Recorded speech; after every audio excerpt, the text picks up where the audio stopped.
ఉన్న సిచ్యువేషన్లో నీకు ఇంకా బాధలు పెరగచ్చు. నేను నలుగురు తిట్టచ్చు, మీ అమ్మ నాన్నని ఇంట్లోకి నొక్కేయచ్చు, బాకీలోళ్ళు నీ గల్ల పట్టుకుని బయట గుంజి బదనం చేయొచ్చు. ఎన్ని పరంగా చేయాలనో, నీ మనసుని ఎంత రకంగా దెబ్బతీయాలో అన్ని రకంగా నీకు తగలచ్చు. కానీ ఎన్ని తగిలినా ఎన్ని చేసినా అన్నిట్లను గుర్తుపెట్టుకో, అన్నిట్లో మోటివేట్ చేసుకో, అన్ని బ్రెయిన్లో సేవ్ చేయాలి. ఇలా నేను అవమానించిన ప్రతి నా కొడుకుని గుర్తుపెట్టుకో. టైం వచ్చినా అందరికీ లెక్కలు చెప్పేసి ఖచ్చితంగా నువ్వు చెప్పగలుగుతావు. కానీ ఏమైనా నిన్ను నువ్వు కోల్పోకు, సంకల్పం కోల్పోకు. మైండ్ ఒకటే ఫిక్స్ అయిపోవాలి.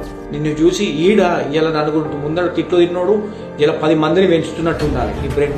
అట్లా అంటే లేస్తే కూర్చుంటే ఏం చేసినా సరే చూపిస్తా మైండ్ అనే మైండ్ సెట్ నువ్వు, అనే మైండ్ సెట్తో నువ్వు అనే సంకల్పంతో ఉండు. గుండె ధైర్యం గట్టిగా చేసుకుని నీ వాళ్ళకి చెప్పుకో, నేను గెలుస్తున్నా అని. బాధపడితే సమస్యలు తీరాయి. బాధను తెగ మింగుకొని కష్టపడితేనే సమస్యలు తీరిపోతాయి.